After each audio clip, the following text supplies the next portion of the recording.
영광 박수 올리겠습니다. 할렐루야. 아멘. 우리 주신 말씀 데살로니가전서 5장 18절 말씀입니다. 데살로니가전서 5장 18절.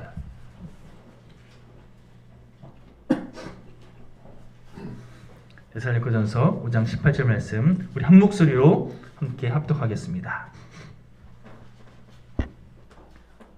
데살로니가전서 5장 18절 함께 봉독합니다. 범사에 감사하라. 이는 그리스도 예수 안에서 너희를 향하신 하나님의 뜻이니라. 다시 한번 고백합니다. 시작. 범사에 감사하라. 이는 그리스도 예수 안에서 너희를 향하신 하나님의 뜻이니라. 아멘. 할렐루야. 오늘 함께 찬양하면서 우리 성도님들이 함께 더 기쁨으로 더 마음을 다해 고백할 수 있는 그런 찬양을 또 잘 고민하고 준비하겠다는 그런 생각이 들었습니다. 새로운 곡도 좋지만 함께 정말 마음을 다해 고백할 수 있는 그런 찬양으로 잘 그렇게 또 준비해 보겠습니다. 우리 예배 시간이 그렇게 마음을 다한 고백, 또 열정을 다한 주님을 향한 예배로 가득 채워지는 우리 영일교회 매주일 예배가 되길 소망합니다. 자, 누가복음 17장 11절에서 19절 말씀 찾아보는 게 아니라 그 말씀을 보면요, 10명의 나병 환자 이야기가 소개되고 있는데 10명이 예수님께 나와서 자기의 병 고쳐달라고 그렇게 간구하지 않았습니까? 그때 10명의 나병 환자들이 예수님의 말씀에 순종해서 제사장에게 자기 몸을 보이러 막 달려가다가 어떻게 됐습니까? 병이 나아서 그중 9명은 너무나 기뻐서 유대인들, 그 9명의 나병 환자였던 유대인들은 자기 가족들에게 달려갑니다. 내가 나았다고 빨리 이 기쁜 소식 알려주고 싶어서 가족들에게, 그동안 만나보지 못했던, 그동안 격리되어서 그렇게 찾아갈 수 없었던 자기 가족들에게 먼저 달려갑니다. 그리고 한 명의 사마리아 출신의 나병 환자만 예수님께 다시 돌아와서 예수님께 감사하고 하나님께 영광을 돌렸다. 이게 누가복음 17장 11절에서 19절까지 말씀인데요. 가만 보면 오늘날에도 지금 소개해드린 9명의 나병 환자들처럼 여러분, 내가 지금 누리고 있는 것들, 내가 지금 얻은 좋은 것, 유익한 것에 대해서 기뻐하긴 하는데, 그런데 이것을 나에게 허락하시고 맡겨주신 분에 대한 감사를 표현하지 못하는, 그것을 감사하며 그 감사를 고백하지 못하는 그런 사람들 찾아보기가 참 의외로 쉽지 않다는 거죠. 여러분, 감사 표현이 인색한 시대, 또 마땅히 감사할 것에 대해서 감사하지 않는 시대, 무엇보다 심지어 자신이 누리고 있는 것은 당연한 거고 자신이 오히려 없는 것들로 인해서 불평하고 불만을 갖는 시대, 그런 인생들이 점점 많아져 간다는 것은 저만 느끼는 착각인가요? 여러분, 불평한다고, 원망한다고 세상이 바뀌지 않습니다. 물론 그 순간 내가 불만 갖는 것, 또 나를 불편하게 하는 것들을 내가 입술로 막 토로하면 마음이 시원해지는 것 같습니다. 근데 시간이 지나면요, 마음이 시원해지는 게 아니라 오히려 그 불평이 더 큰 불평을 낳고 또 분노와 미움으로 치닫게 만드는, 그런 말 그대로 악순환을 만드는 원인이 되더라는 겁니다. 말하는 사람뿐만 아니라 내가 말할 때 그것을 들은 주변 사람들도요, 같이 불행하게 만드는 원흉이 되고요. 무엇보다 공동체를 깨트리게 하고 또 서로를 미워하게 만드는 그런 원인을 제공하더라는 거죠. 사실 이유 없는 불평은 없습니다. 다 이유가 있어요. 그것을 그렇게 느끼게 만든 어떤 원인이 다 있더라는 겁니다. 그런데 불평이 아무리 옳다 할지라도, 분명한 이유가 있다 할지라도요, 불평하는 동안에는 여러분 기쁨을 누릴 수가 없어요. 내가 불평하고 있는 순간 내가 누려야 할 기쁨을 내가 놓치는, 스스로 걷어차는 그런 시간을 보내게 돼 있다는 겁니다. 믿음의 눈을 들어서 모든 상황 속에서 주님을 찬양하게 선택할 때, 모든 상황 속에서 주를 바라볼지라. 주님을 바라보고 주님을 찬양하고 주님께 감사하기를 선택할 때에 결국 그 인생 가운데 하나님의 허락하시는 참된 기쁨, 참된 유익, 감사의 더 큰 고백들이 허락되어지게 되어 있다는 거죠. 여러분, 가만 보면 우리가 주어진 상황에 대해서, 어떤 환경과 어떤 만남에 대해서 만족하지 못할 때, 그럴 때 감사를 느끼지 못합니다. 뭔가 내가 원했던 것, 내가 바랬던 그것이 진행되지 않고 또 그 만남이 불편하고 여러 가지 면에서 내가 그것에 대해서 이거 참 아닌데 라는 그런 생각이 들면 감사하지 못한다는 거죠.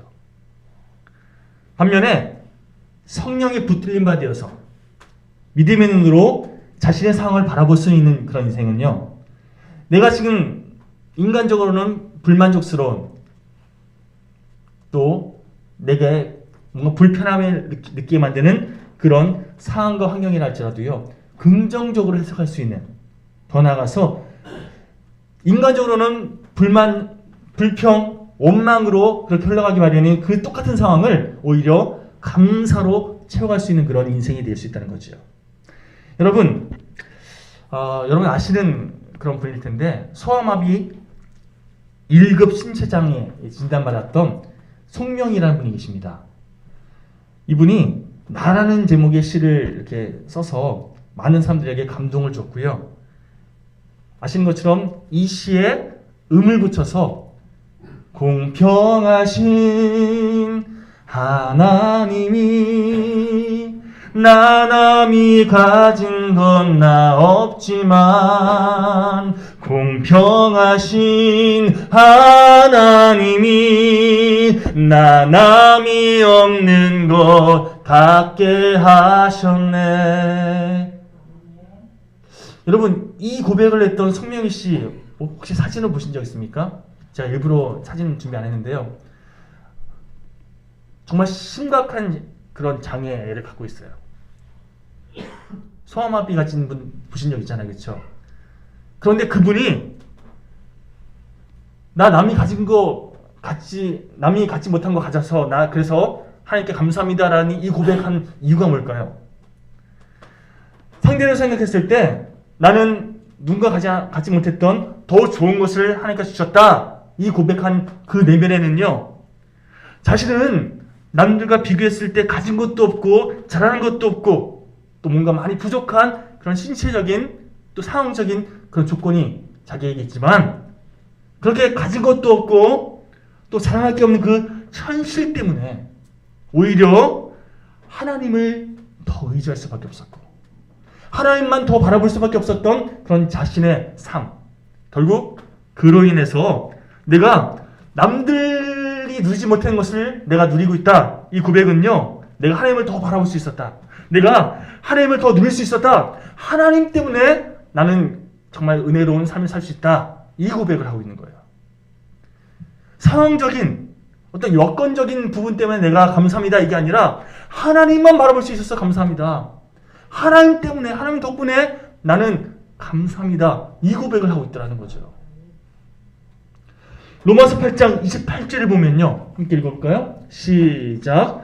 우리가 알거니와 하나님을 사랑하는 자 곧 그의 뜻대로 부르심을 입은 자들에게는 모든 것이 합력하여 선을 이루느니라.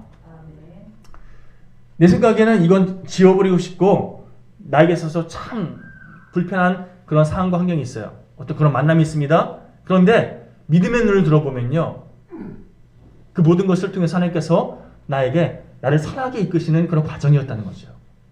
나를 가다듬어 가시는 그런 과정이었다는 겁니다. 특별히 우리가 보거니와라고 하지 않고요, 우리가 알거니와라고 고백하고 있습니다. 뭘 말합니까? 여러분, 모든 것을 합력하여 선을 이루시는 하나님께서 이미 최종 결과적으로는 나에게 유익한 것을 허락하고 계신다, 난 그거 안다는 거예요.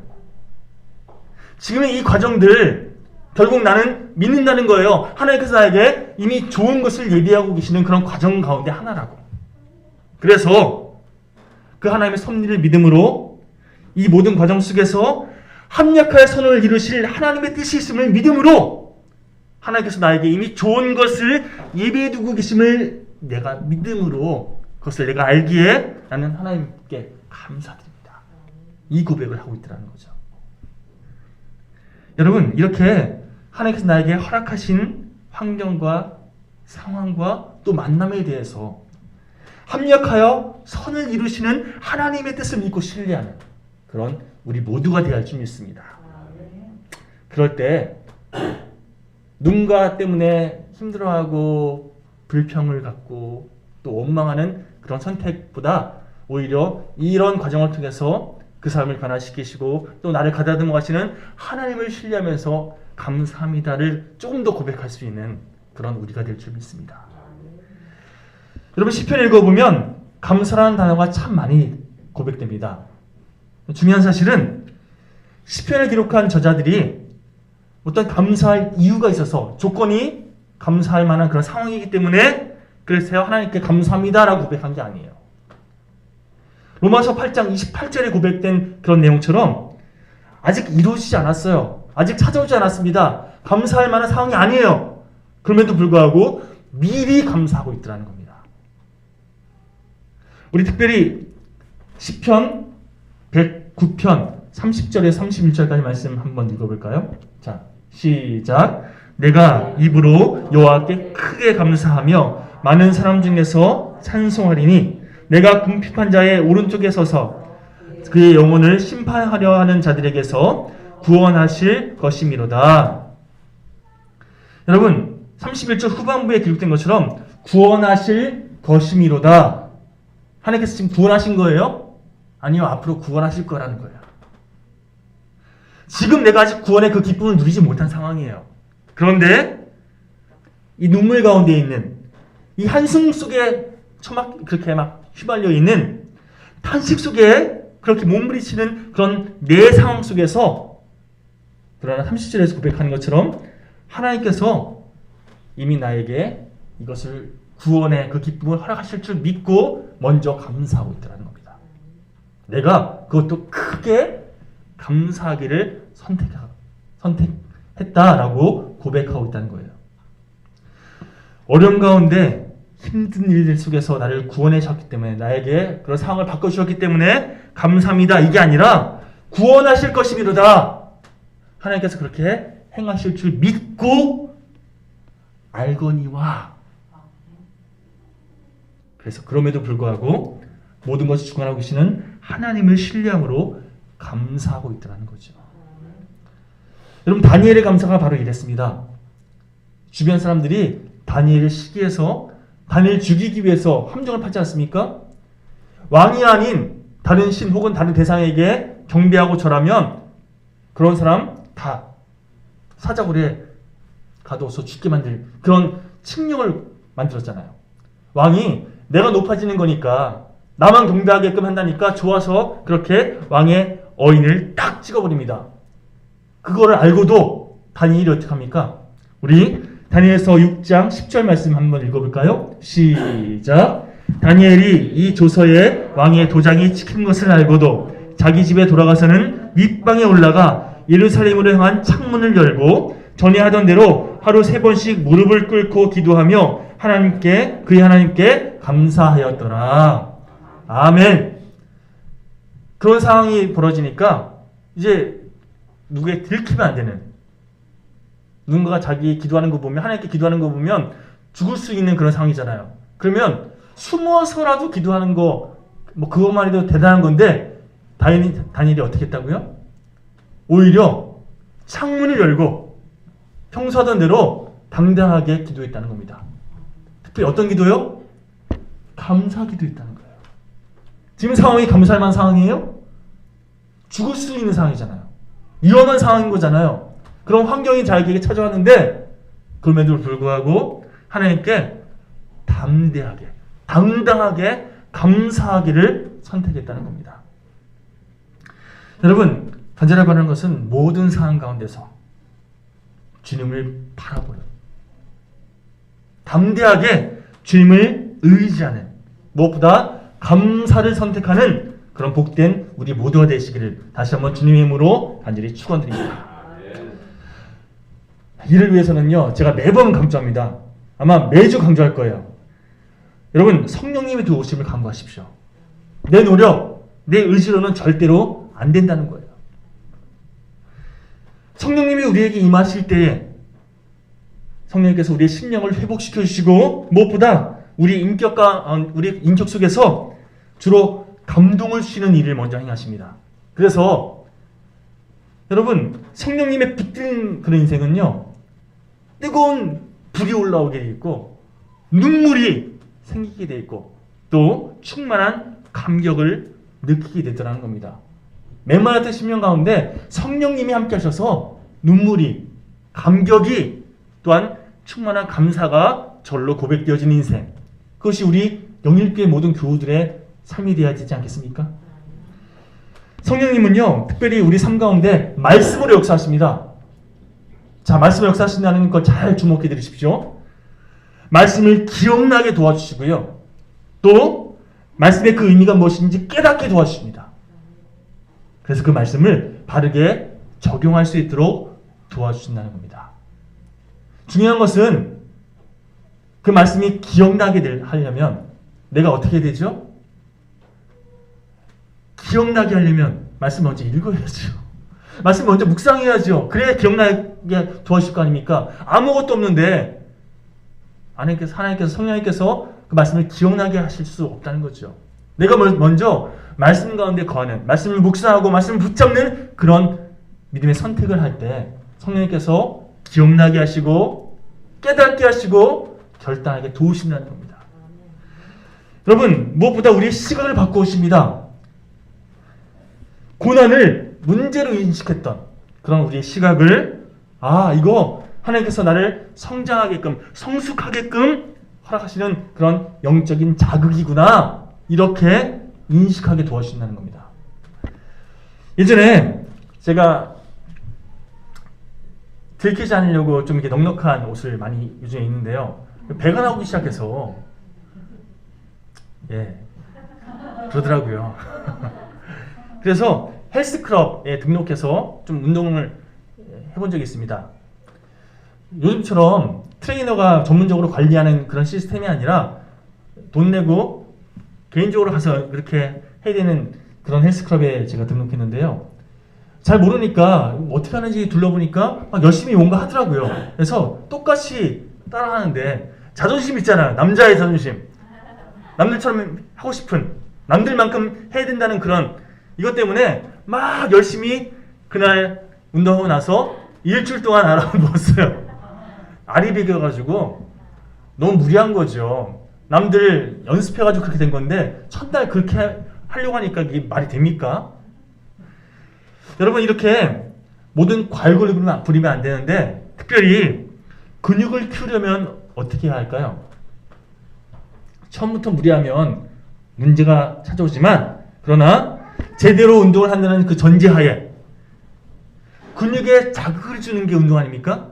그래서 이거 다른 말을 바꾸면 근육에 고난을 주어서 그 고난을 이겨내게끔 그렇게 계속해서 연단하면, 그러면 근력이 생기고 처음에는 10kg밖에 못 들었는데 점점 20kg도 들게 되고 30kg도 들게 되는, 그렇게 좀 강해지는 이 과정들이 운동 아니겠습니까? 영적 성장도 마찬가지입니다. 처음에는 저런 사람 내가 상대도 못했어요. 내가 감당하지 못하는 그런 성격, 그런 성향의 사람이었는데 하나님께서 영적으로 단련시켜 주셔서 그런 사람들을 품을 수 있는, 내가 끌어안을 수 있는 그런 성숙이 일어났습니다. 하나님께서 우리 영적으로 성숙시켜 주실 때 그렇게 이끌어 가신다는 거예요. 너무 힘들어, 내가 감당할 수 없어, 그런 자극을 주셔서 그것을 내가 이겨내게끔, 시간이 지나면 그런 사람을 내가 이미 품을 수 있는 그런 성장이 일어나게끔 이끌어 가신다는 거죠. 여러분, 우리가 인생을 살다 보면 이런저런 고난을 겪기 마련입니다. 예를 들어서 누군가 나 힘들게 할 수 있어요. 말도 안 되는 이유로 나를 그렇게 힘들게 할 수 있어요. 정말 왜 그러지 싶은 그런 말, 행동으로 나에게 상처 줄 수도 있습니다. 때로는 이해할 수 없는 그런 상황, 환경으로 인해서 마음이 무너지는 그런 경험도 할 수 있어요. 그러나 성령님께서 우리 가운데 함께 하시면 그 모든 문제들을, 그 고난의 상황들을 부정적으로 힘들어 이렇게 반응하는 것이 아니라 내가 성숙할 수 있도록 지금 자극하고 계시는구나. 영적 근력을 하나님께서 나에게 그렇게 더 강하게 붙여주시는 그런 과정이구나. 이 자극 덕분에 내가 얼마나 더 튼튼해질까? 하나님께서 나의 지경을 더 넓히시는 이 과정, 지금 나를 가다듬으시는 과정인데, 아멘! 내가 성장하겠습니다. 이렇게 믿음으로 생각할 수 있게 된다는 거죠. 여러분, 인지상정으로 바라보면 저 사람 내가 정말 꼴도 보기 싫어, 말도 섞기 싫어 싶은 그런 사람도요, 성령님 주신 마음에 순종하게 되면 하나님께서 나에게 그 사람을 붙여주셨구나. 그래서 더 많은 영혼을 담을 수 있는 넓은 그릇으로 가다듬어지게 된다는 거죠. 제가 언젠가 말씀드렸는데요, 전구. 여러분, 전구가 밝게 빛나기 위해서 필요한 게 뭐가 있는지 한번 보실까요? 여기 영어로 써있는 거 보이시죠? 필라멘트. 여러분, 요즘에는 이 전구 이렇게 안 나오지만 전구가 밝게 빛나려면 전기가 통하는데 그 전기가 잘 못 통하게끔 막 그렇게 필라멘트라는 것을 중간에 채워놔야 돼요. 한마디로 필라멘트가 전기를 잘 흐르지 못하도록 잘 막으면 막을수록 전구가 더 밝게 빛나게 돼 있다는 거죠. 그런 의미에서 여러분 삶 가운데 어떤 고난이 찾아온다, 이렇게 스스로에게 되뇌이십시오. 전기가 고난을 받으면 빛을 발하는 것처럼 내 삶 가운데 하나님께서 허락하시는 이 모든 문제의 어려움들은 나를 빛나게 하시려고, 나를 더 밝게 하시려고, 나를 더 영광스러운 그런 모습으로 가다듬으시려고 하나님께서 허락하시는 은혜의 필라멘트구나. 하나님, 그래서 주님께 감사드립니다라고 믿음으로 선포하십시오. 여러분, 언젠가 제가 식당에서 음식을 먹고 이렇게 나가는 커플을 본 적이 있습니다. 남자분이요, 맛있게 먹었습니다, 감사합니다 하고 나가는데, 그 여자분이 좀 어떤 말 했는지, 여자가 이상하다는 게 아니라 그 여자분이 이런 말 하시더라고요. 두 분이 커플인 것 같은데, 돈 주고 사 먹는 건데 뭐 감사하다 그래. 제가 그 얘기 들으면서 감사가 참 메마른 시대구나. 여자분이 이상한 게 아니라 그게 요즘 분위기인 거예요. 돈 주고 사 먹었어도 맛있으면 감사합니다 표현하는 거, 이게 오히려 더 정상인 시대가 있었는데 그게 비정상인 시대가 된 거죠.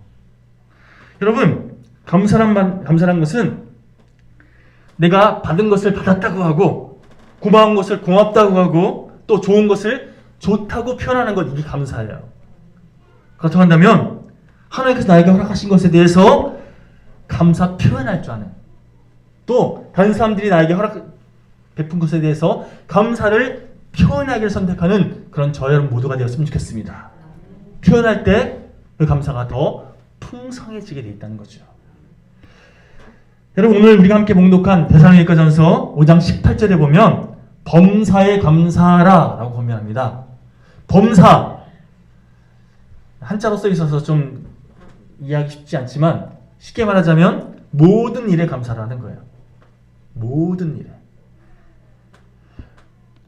성과해서 내가 뭔가 마음에 들어서 감사하라 이게 아니라 실패해도, 문제투성이라도 감사라는 거예요. 여러분, 범사에 감사하라 이 말씀은요, 눈앞에 펼쳐진 어떤 상황들로 인해서 그것을 바라보는 내 불만, 그것을 내가 원망하고 불평하는 그런 나의 선택으로 인해서 내가 자칫 감사의 마음을, 하나님을 향한 마음을 놓쳐버리는 그런 어리석은 선택하지 말아라, 이걸 말하고 있는 거예요. 그런 의미에서 여러분, 언제나 감사가 습관이 되는, 특별히 하나님께는 당연한 거고요, 주변 사람들에게 감사를 더 적극적으로 표현할 줄 아는 그런 여러분 모두가 되기를 다시 한번 주님의 이름으로 간절히 축원드립니다. 자, 한번 연습해 볼까요? 자, 말씀을 선포했을 때는 그것을 말씀에 적용할 줄 알아야 되잖아요. 옆 사람에게, 주변 옆 사람 최소한 3명에게 감사거리를 한번 찾아서 한번 믿음으로 선포해 보십시오. 감사합니다. 뭘 감사할지 한번 생각해 보시고 3명에게 한번 감사를 표현해 보십시오. 시작.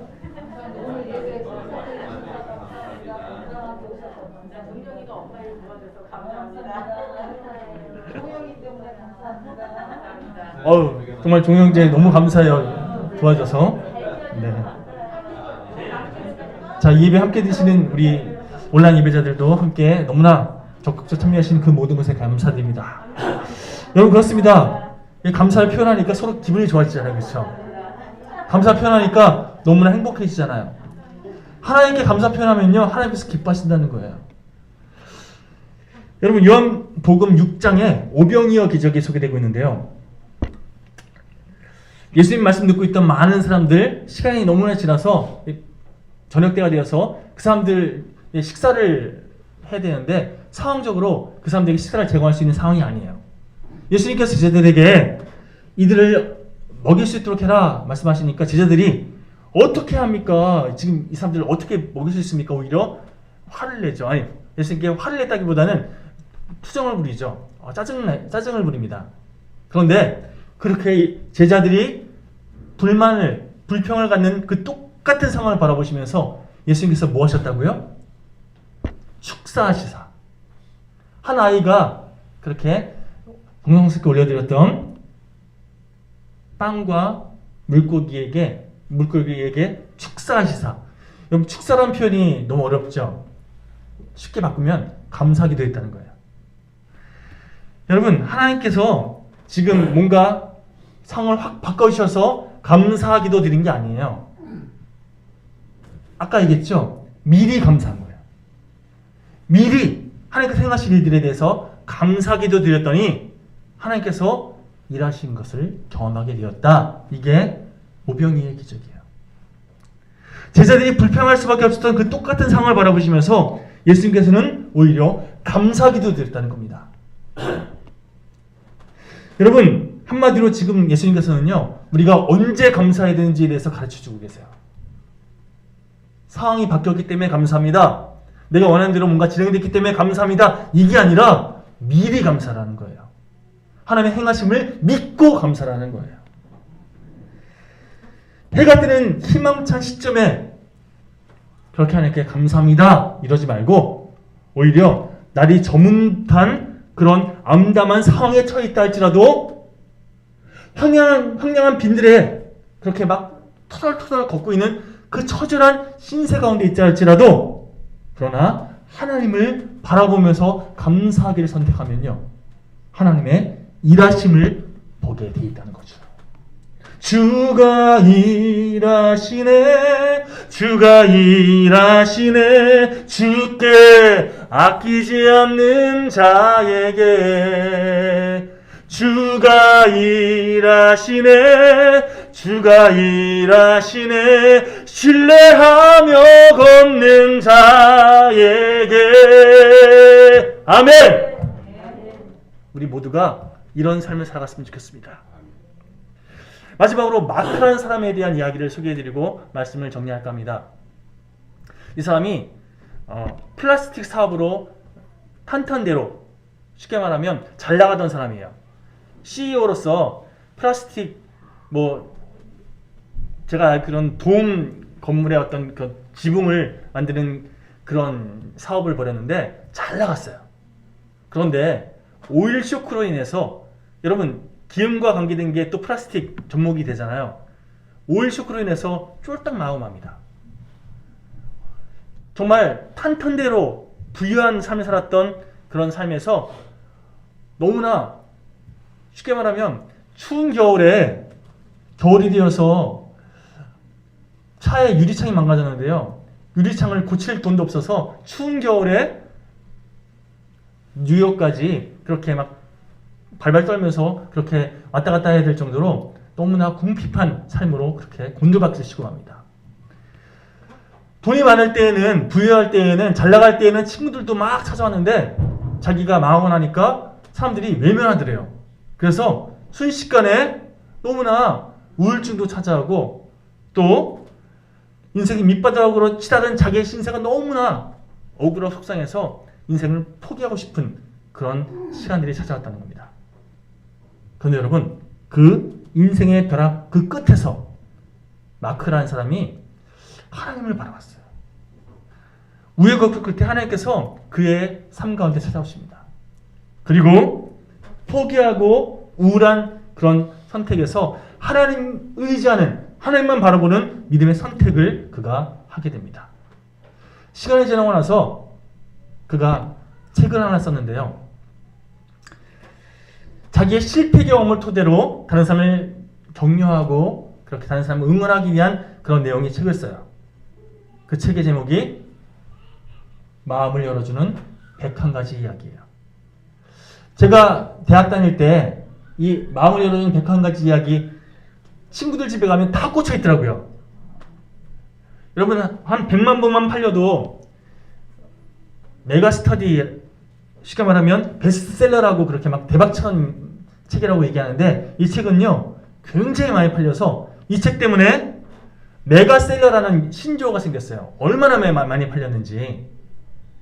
이 마음을 열어주는 101가지 이야기를 쓴 마크 빅터 한센이라는 사람이 이런 말을 했습니다.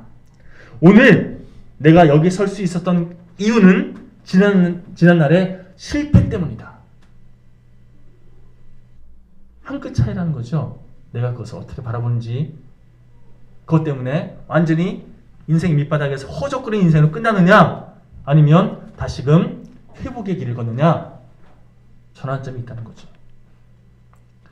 여러분, 우리 삶 가운데 찾아오는 고난은요, 우리를 넘어뜨리는 걸림돌이 아니라 오히려 축복으로 건너가는 디딤돌, 징검다리가 됨을 믿고 하나님의 뜻 안에서 그것을 기회로 삼을 수 있는 우리 모두가 되었으면 좋겠습니다.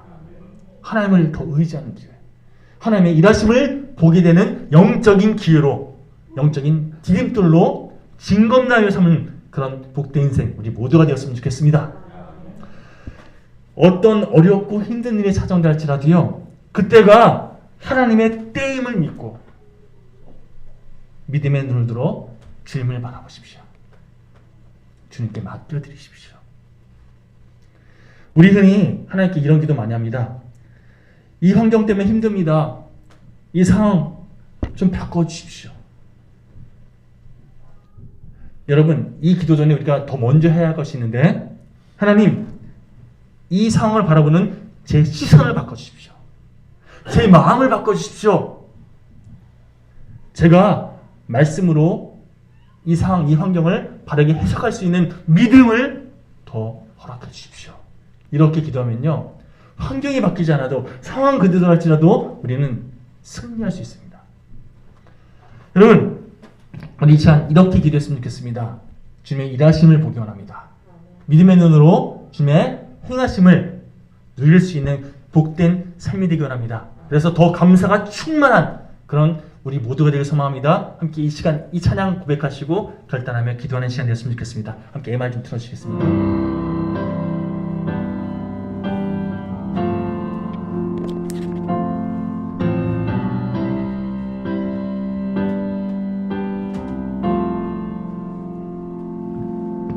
날이 저물어 갈 때, 빈들에서 걸을 때, 그때가 하나님의 때.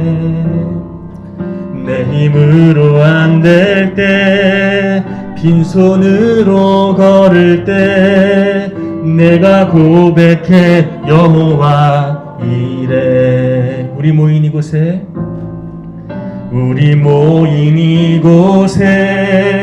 주님 함께 계시네. 누리네 아버지 은혜. 적은 떡과 물고기 내 모든 걸 드릴 때, 내가 고백해 여호와 이래. 주가 일하시네. 주가 일하시네. 주가 일하시네. 주께 아끼지 않는 자에게 주가 일하시네. 주가 일하시네. 신뢰하며 걷는 자에게. 우리 함께 기도하기 원합니다. 언제나 주님의 일하심을 보게 하여 주옵소서. 믿음으로 주님만 바라보는 우리가 될 수 있도록 도와주옵소서. 그래서 아버지 원망과 불평이 아니라 주님을 향한 감사의 고백이 더 충만하게 고백되는 우리 복된 우리 모두가 되기 소망하니 주여 도와주옵소서. 우리 함께 간절한 마음으로 기도하시겠습니다. 아버지 감사합니다. 오늘도 주님께 나와 예배드리는 모든 심령 가운데 주님의 일하심을, 주님의 함께하심을 신뢰하며 고백하며 나갑니다. 아버지 어떤 상황 속에서 주님의 행하심을 기대하게 하시고 아버지 믿음의 눈을 들어 주님의 도우심을 간구하는 우리가 될 수 있도록, 그래서 아버지 현실에 무너지는 인생이 아니라 아버지 현실에 굴복하는 인생이 아니라 아버지 그 모든 것을 구하시는 하나님을 의지함으로 믿음으로 승리하는 우리 모두가 될 수 있도록 도와주시옵소서. 언제나 주님을 바라보는, 주님만 의지하는, 주님께 선하신 일들에 기대하고 나아가는 우리 모두가 될 수 있도록, 그래서 더 충만한 감사로, 더 기쁜 그 믿음의 고백으로 주님께 영광 돌리는 우리 모두가 될 수 있도록 도와주시옵소서. 사랑하는 하나님 감사합니다. 올 한해도 이 모양 저 모양으로 우리를 지켜주신 하나님의 그 은혜에 감사드리면서 영광과 존귀와 찬양을 올려드립니다. 오늘 추수감사절 맞이하여 불평과 불만을 십자가에 다 못 박고 범사에 감사하는 인생이 되기를 결단했사오니 우리가 기도한 대로 감사 충만, 은혜 충만한 인생 될 수 있도록 도와주시고 언제나 주님의 영광을 드리는 복된 우리 모두가 될 수 있도록 도와주시옵소서. 무릇 지킬 만한 것보다 더욱 내 마음을 지키라 말씀하신 주님, 점점 광포해져가고 더 악해져가는 이 세상을 바라보면서 우리가 좌로나 우로나 치우치는 그런 인생이 아니라 오직 주님 바라보면서 주님께로만 달려가는 인생 될 수 있도록 우리의 마음과 생각을 지켜보아 주시고 언제나 주님 안에서 감사와 기쁨으로 충만한 복된 인생 될 수 있도록 도와주시옵소서. 이 모든 말씀 우리 주 예수 그리스도의 이름을 의지하여 감사하며 기도드렸습니다. 아멘. 감사합니다. 축도하심으로 예배 마치겠습니다. 하나님, 이 시간 정성을 모아서 주님께 예물을 드렸습니다. 그 마음을 기쁘게 받아주시고 그들의 삶 가운데 또한 그들의 모든 삶의 과정 속에서 형통함으로 함께하여 주시옵소서. 모든 것을 주님 바라보면서 주님 의지하면서 믿음을 승리하게 결단하는 그런 삶의 고백들로 채워나가기 원합니다. 하나님을 위해서 우리의 삶을, 또한 우리의 모든 시간을, 또한 모든 물질의 과정들을 아름답게 의미 있게 활용할 수 있는 주님 복된 우리 모두가 될 수 있도록 도와주시옵소서. 지금은 길과 진리와 생명이신 예수 그리스도의 그 크신 은혜와 세상을 처음 사랑하사 독생자를 허락하신 하나님의 지극하신 사랑하심과 성령님의 감화 감동 우리를 새롭게 하심이 오늘 말씀을 듣고 깨달은 대로 순종을 살기를 결단하는 모든 성도님들의 머리 위에 이제부터 영원까지 영원히 함께 하시기를 간절히 축원하옵나이다. 아멘.